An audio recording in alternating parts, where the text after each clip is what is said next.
Welcome to BioBits and Bytes. Today, we're diving deep into a really powerful set of tools, things biologists and medical folks use all the time. We're talking blotting techniques and ELISA, Hmm. basically ways to look at the fundamental building blocks of life DNA, RNA, proteins. Our mission really is to unpack these, figure out what they are, but also, why they're so crucial. Absolutely. And we've got some great source material today, haven't we? Guides from Bolster Bio, PubMed, Life in the Lab, some SlideShare stuff, Wikipedia, even a research paper from the Future Journal of Pharmaceutical Sciences. So, yeah, plenty to cover the principles, the procedures, the applications, southern, northern, western blotting, and ELISA too. Fantastic. And we're really glad to have you here to guide us through it all. So let's just jump straight in. For listeners maybe not so familiar, what exactly are these blotting techniques? Can you give us a definition, sort of the core idea? Sure. So, um, at its heart, blotting is about taking biomolecules, DNA, RNA, proteins that you've already separated, usually by size, on a gel, Hmm. and transferring them onto a different surface, typically a membrane. This membrane kind of holds them in place, immobilizes them right where they landed on the gel. And the key thing is, once they're on that stable membrane, you can use specific probes to find exactly what you're looking for. Probes, Like labeled bits of DNA or antibodies, things that will stick only to the specific molecule you want to identify. It's like copying info onto sturdier paper so you can search it oh, easily. okay, that makes sense. Transfer and detect. Now we hear these names, southern, northern, western blotting. Sounds a bit like a joke almost. Can you walk us through each one? What molecule does it look at? What's it used for? Let's start with southern. Right, Southern blotting. It's named after Edwin Southern, the scientist who developed it. And this one is all about DNA. Its purpose is analyzing and identifying specific DNA sequences. The process usually starts by taking your DNA sample and chopping it up. Yeah, using special enzymes, restriction enzymes. Think of them as tiny molecular scissors that cut DNA only at very specific points. Okay, so you get a unique set of DNA pieces, like a fingerprint. Exactly. You get these DNA fragments of different lengths. Then you separate these fragments based on how long they are. We use a method called agarose gel electrophoresis. It's like, imagine pushing the fragments through a gel mesh. The smaller pieces wiggle through faster and travel further. The bigger ones get tangled up more, move slower. Creates a pattern of bands then. Precisely. A distinct pattern based on size. Now, DNA in the cell is double-stranded, like a ladder. Before transferring, you treat the gel with an alkali solution.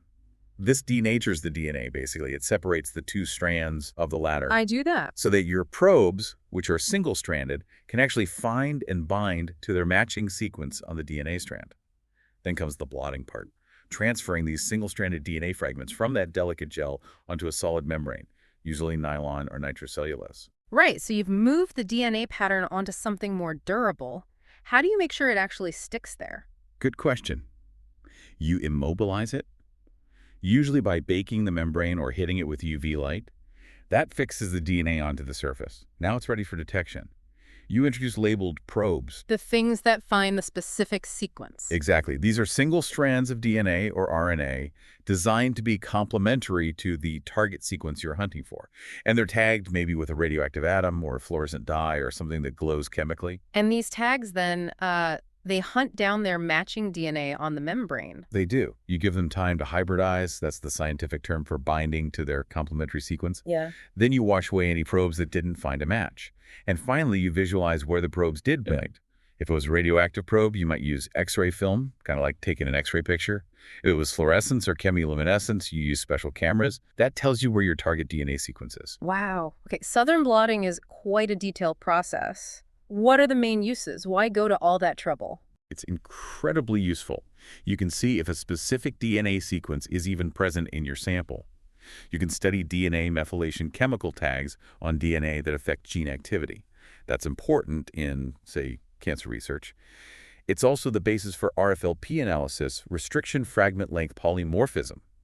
That was huge for genetic fingerprinting, in forensics and paternity testing. Right, I've heard of that. Yeah. Plus, identifying gene mutations, variations between individuals, mapping where genes are on chromosomes, cloning genes, figuring out the size of DNA pieces, how many copies of a gene someone has, lots of applications. Of course, you need the right kit.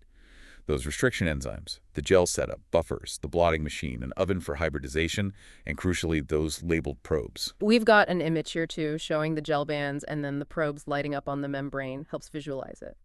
Okay, let's move north then. Northern blotting. The name suggests a link, but this is for RNA, right? You got it. Northern blotting follows the same kind of logic as southern, but the target molecule is RNA. So first step, get the RNA out of your cells or tissue. Often, researchers are specifically interested in messenger RNA, or mRNA, because that's the molecule carrying the instructions from DNA to make proteins. So it tells you which genes are active. Exactly. And for eukaryotes, organisms like us, mRNA, often has a specific tail, a poly-A tail. So you can use a neat trick with tiny DNA pieces called oligo-DT that stick to that tail and basically fish out the mRNA from the total RNA pool. Clever. Okay, so you've got your RNA, maybe mostly mRNA, then separate by size again. Yep, separate by size using gel electrophoresis. But RNA is a bit different from DNA. It's single-stranded and can fold up on itself. To make sure it separates just by length, you need to keep it unfolded. So the gel usually contains denaturing agents like formaldehyde in an agarose gel or urea in a polyacrylamide gel. Keeps the RNA strands straight. And then, just like southern, transfer to a membrane. Correct. Transfer the separated RNA onto a membrane. For northern, positively charged nylon membranes work really well because RNA is negatively charged, so they stick together nicely. After the transfer, you immobilize the RNA, again usually with UV light or heat. And detection. Still using probes. Still using probes. Labeled nucleic acid probes can be DNA, RNA, or short synthetic bits called oligonucleotides. They need to be complementary to the RNA sequence you want to find, and again, you label them. Radioactive labels like phosphorus-32 were common, but now non-radioactive methods using chemiluminescence are very popular too. They use enzymes like alkaline phosphatase or horseradish peroxidase attached to the probe. HRP. Right, I've seen that. Yeah, HRP or AP. Then you detect the signal, maybe with X-ray film or a digital imager, using densitometry to measure how strong the signal is, how dark the band is. Okay. Now, getting that probe to stick correctly, it seems like things could affect that. Oh, definitely. Hybridization is sensitive.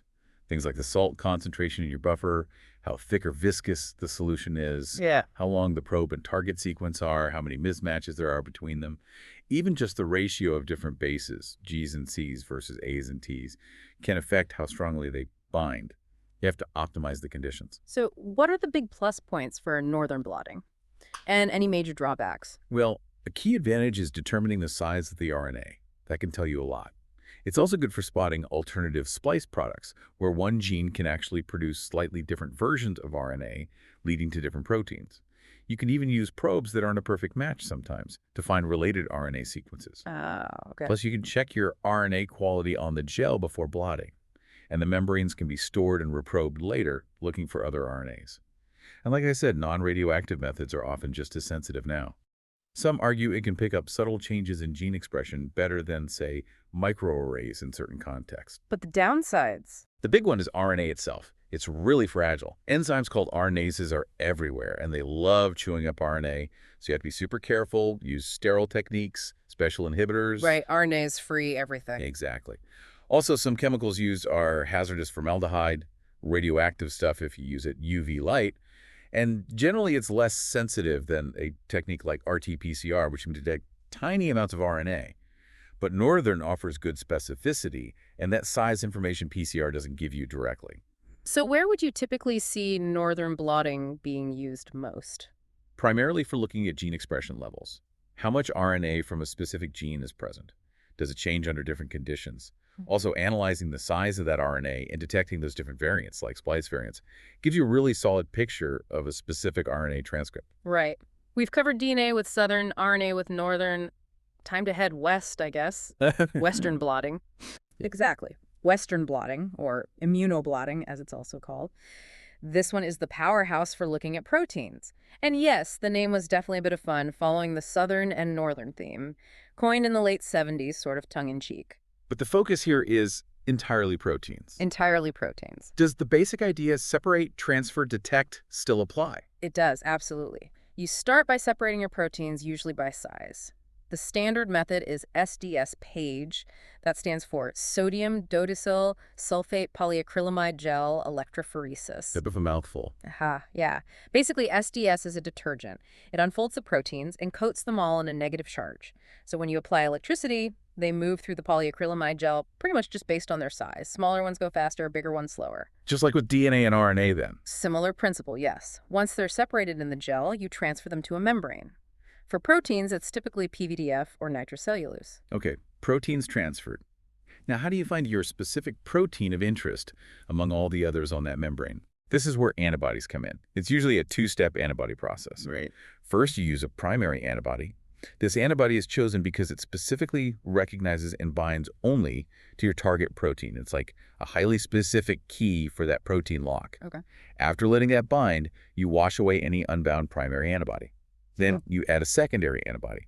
Now, this secondary antibody doesn't bind to your protein directly. Instead, it's designed to recognize and bind to the primary antibody. Ah, so it sticks to the first antibody. Precisely. And Yeah. crucially, this secondary antibody has something attached to it, usually an enzyme like HRP, horseradish peroxidase, or maybe a fluorescent tag. So the secondary antibody brings the signal, like a signal flare attached to the first antibody. Exactly. It amplifies the signal.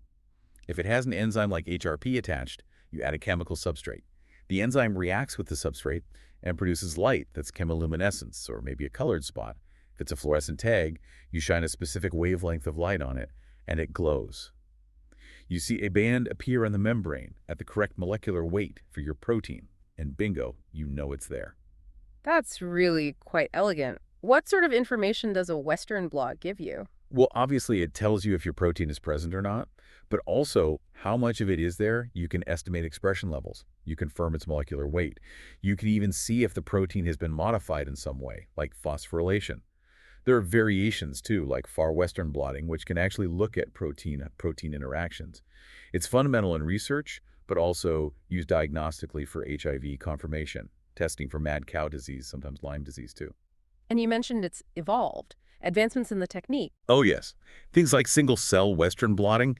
Now that researchers look at proteins in just one cell at a time. Huge for studying mixed populations. There are faster ways to do the transfer step, more efficient transfer methods. Ways to look at multiple proteins on the same blot, semi-automated systems to make it easier. And using molecular weight markers, kind of like a protein-sized ruler run alongside your samples, is absolutely standard practice, essential for knowing you're looking at the right band. The sources also mention loading controls. Why are they so important? Ah, yes. Loading controls are vital if you want to accurately compare protein levels between different samples. You need to be sure you loaded the same total amount of protein in each lane of your gel to begin with. Otherwise, comparing band intensities is meaningless. Right, could just be you loaded less sample. Exactly. So you typically probe for a housekeeping protein, something like beta-actin or tubulin, structural proteins that are usually present at constant levels in all your cells, regardless of your experiment. You use the signal from this control protein to normalize the signal from your target protein. Alternatively, you can stain the whole membrane to see the total protein in each lane using stains like Kumasi blue or newer stain-free technologies to confirm equal loading. In presenting these results, how do researchers usually show them? They'll typically process the image of the blot using software. Might be specialized stuff like Sugo or just image editors like Illustrator or PowerPoint. To align the lanes properly, maybe adjust contrast slightly to make bands clear, and create figures for papers or presentations. Any major pitfalls or limitations with Westerns? Well, like any technique, it requires care. Poor technique can definitely lead to inaccurate or misleading results. Things like choosing the right antibodies, optimizing the blocking and washing steps, it all matters. Right. It often takes a bit of optimization to get a clean, specific signal for your particular protein. Okay, we've done the tour, Southern, Northern, Western. Let's switch tracks a bit to ELISA. How does that fit in? How does it compare? And what's it mainly used for? Right, ELISA. Enzyme-linked immunosorbent assay. It's another type of immunoassay, meaning it uses antibodies. But the format is quite different from blotting. ELISA is usually done in 96-well plastic plates. These plates are designed so that antibodies, or antigens, the molecules antibodies bind to, can stick to the surface of the wells. 96 wells, so you can test lots of samples at once. Exactly. That's a major advantage. It's very amenable to high-throughput screening. What's the basic workflow for an ELISA? It generally involves a few core steps. First, you coat the wells of the plate. You might coat them with an antibody if you're trying to capture an antigen from your sample, or coat them with an antigen if you're trying to detect an antibody. Then you block the remaining surface of the well, usually with a protein like BSA, to prevent things sticking non-specifically later. Stop background noise, basically. Precisely. Then you add your sample. If the target molecule is there, it'll bind to whatever you coated the well with. Then comes washing. Washing is crucial in ELISA. You wash between pretty much every step to remove anything that hasn't bound specifically. Next, you add a detection antibody, which is linked to an enzyme. Finally, you add the enzyme substrate. The enzyme converts the substrate into a colored product, or maybe a fluorescent or chemiluminescent signal. You measure that signal, usually with a plate reader, like a spectrophotometer. The strength of the signal tells you how much of your target molecule was in the sample. You mentioned antigens and antibodies as key reagents. Just a quick refresher for us. Sure, an antigen is any substance, usually a protein or carbohydrate, that triggers an immune response, specifically the production of antibodies against it. Antibodies are the proteins the immune system makes to recognize and neutralize that specific antigen. They bind very tightly and specifically. ELISA totally relies on this specific antigen-antibody binding. And there are different flavors of ELISA: direct, indirect, sandwich, competitive. Yes, those are the main types, depending on exactly how you set it up and what you want to detect. In direct ELISA, the plate is coated with antigen, and you use a primary antibody directly linked to an enzyme to detect if that antibody is present in your sample. Simple, but requires a labeled primary for each target. In indirect ELISA, you also coat with antigen. You add your sample, maybe looking for antibodies in serum. Then you add an unlabeled primary antibody, followed by an enzyme-linked secondary antibody that detects the primary. More sensitive than direct and more flexible as one labeled secondary can work with many primaries. Okay. Sandwich ELISA is probably the most common for detecting an antigen. You coat the plate with a capture antibody, add your sample, the antigen gets captured. Then you add a second detection antibody that binds to a different spot on the captured antigen. This detection antibody is either enzyme-linked itself or detected by an enzyme-linked tertiary antibody, like a sandwich antigen antibody, very specific and sensitive. Right, trapping the target. Exactly. And competitive ELISA is a bit different. It's often used to measure the concentration of an antigen or antibody. Essentially, the molecule in your sample competes with a labeled version of the same molecule for binding sites on the plate. The more target you have in your sample, the less signal you get from the labeled competitor. Interesting. So comparing ELISA to blotting, what are the pros and cons? Well, ELISA is generally faster and simpler for just determining if a protein is present and for quantifying it. Especially if you have many samples, that 96-well format is great. Sample prep is often minimal, and it can be incredibly sensitive, detecting very low concentrations. You can also get relatively inexpensive kits, especially if you're set up to coat your own plates.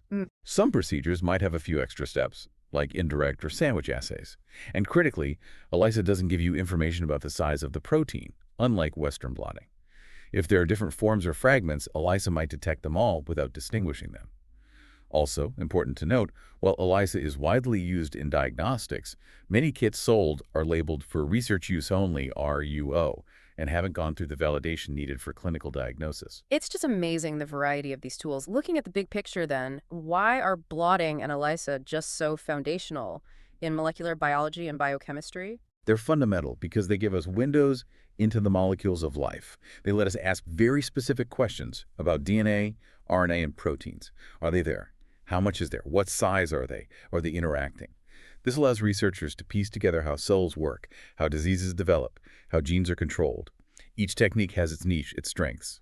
Southern for DNA structure and mapping, Northern for gene expression via RNA, Western for protein levels and modifications. ELISA for high-throughput quantification and detection. They're used everywhere: genetics, cancer research, infectious disease, drug development, you name it. They underpin so much of our molecular understanding. Okay, let's try and wrap this up. We've covered a lot of ground. Blotting techniques: Southern for DNA, Northern for RNA, Western for proteins. And ELISA, this versatile plate-based assay. They all give us these incredibly powerful ways to investigate the molecules driving life itself. From finding one specific gene sequence to measuring tiny amounts of protein, there's core methods. And it's worth thinking about how directly this impacts us. These aren't just abstract lab techniques. They're used in hospitals for diagnosing diseases, in labs developing the next generation of medicines, even in forensics. Every single band you see on a blot image or a color change in an ELISA, well, it's telling a story. It's revealing something about the biology happening at the molecular level. So really, understanding these techniques gives you a lens to view that complex molecular world. The procedures might seem complicated, maybe a bit daunting at first glance, but the underlying ideas separating things out, then using something specific to find your target, are actually pretty elegant, pretty powerful. Which brings us to a final thought for you, the listener, to maybe ponder. We're seeing amazing new technologies emerging all the time, things like next-gen sequencing, mass spectrometry, single-molecule imaging. So how do you think these classic techniques, blotting and ELISA, will fit into the future? Will they eventually be replaced? Or will they continue to play a vital, perhaps complementary, role alongside the newer tech? It's something to think about. Definitely food for thought. Thank you so much for taking this deep dive with us today into blotting and ELISA. We really hope this has shed some light on these essential life science tools for everyone listening. My pleasure. Thank you.